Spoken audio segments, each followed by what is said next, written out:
تو بہتر کون سا طریقہ ہے؟ This is all dependent on your family circumstances. لیکن میں یہی بولوں گا کہ کسی کمپٹنٹ پرسن کے پاس جا کے آرام سے ڈسکس کر لیں تاکہ وہ آپ کو بتا دیں کہ کون سی آپشن آپ کو لینی چاہیے. لیکن میرا مقصد یہ تھا کہ میں آپ کو سمجھا دوں کہ یہ 2 آپشنز آپ کے پاس اویلیبل ہیں اگر ابھی تک کوئی لیٹر آپ کو ریووکیشن کا نہیں ملا ہے.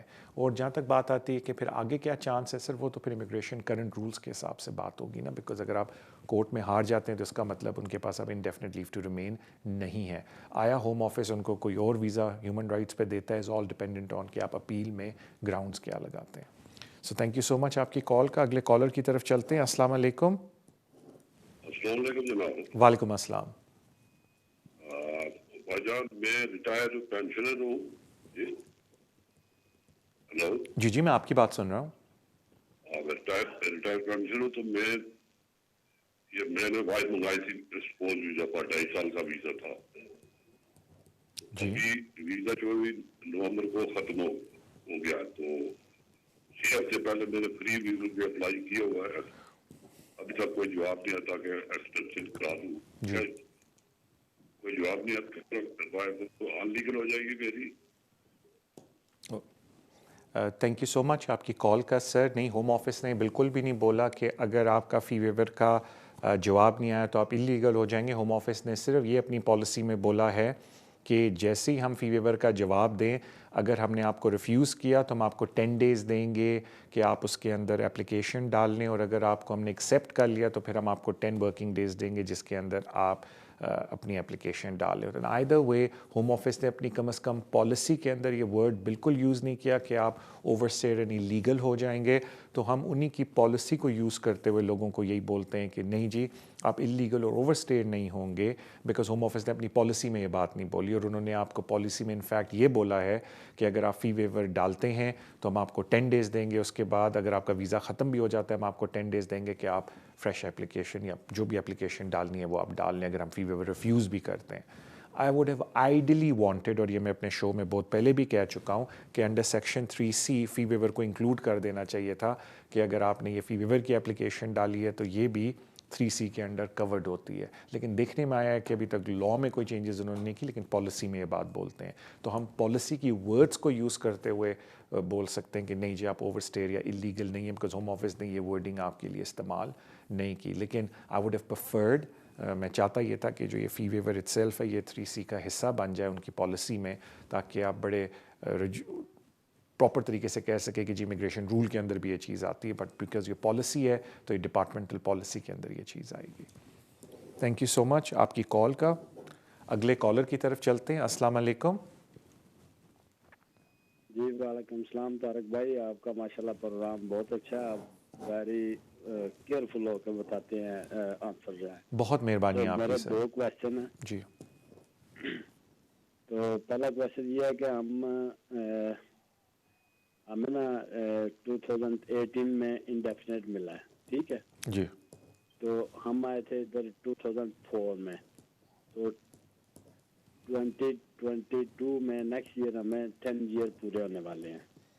جی تو ہم نے نیشنلٹی اپلائی کرنی ہے، اس کا ایک طریقہ بتا دو. سیم ڈے اپلائی کریں تو جواب کتنی دیر میں آئے گا؟ تو اگر نارمل اپلائی کریں تو پھر اس کو چارجز کیا ہیں یہ بھی بتا دیں. تو B1 اور انگلش ہم نے پاس کر لیا ہوا ہے. تو دوسرا کیا میرا کوشچن کہ میری ایک کزن ہے اسپین سے ادھر آئی ہے. جی اس کے پاس اسپین کی وہ ریزیڈنس تھا ادھر کے، اس نے وہ وزٹ پہ آئی ہے. ادھر آ کے اس نے ادھر برٹش مین سے شادی بنا لیا. تو اس کے ابھی 2 وہ ایک جو پہلا ہسبینڈ ہے اس کو ادھر ہی فوت ہو گیا تھا، اس میں سے ایک بیٹی ہے. تو ان دونوں کو 3 سال ہو گئے ہیں، انڈیفینٹ مل گیا ہے. تو بیٹی کا وہ جو ایکس اس کا ہسبینڈ تھا نا اسی کے نام پہ اس نے انڈیفینٹ کیا. تو کیا وہ اپنی بیٹی کا برٹش اپلائی کر سکتی ہے؟ آلرائٹ، تھینک یو سو مچ سر آپ کی کال کا. دیکھیں سر، جہاں تک بات آتی ہے نیشنلٹی کی تو انفارچونیٹلی اس میں کوئی سیم ڈے سروس نہیں ہے. آپ کو نارمل اپلیکیشن آن لائن ڈالنی ہے، اور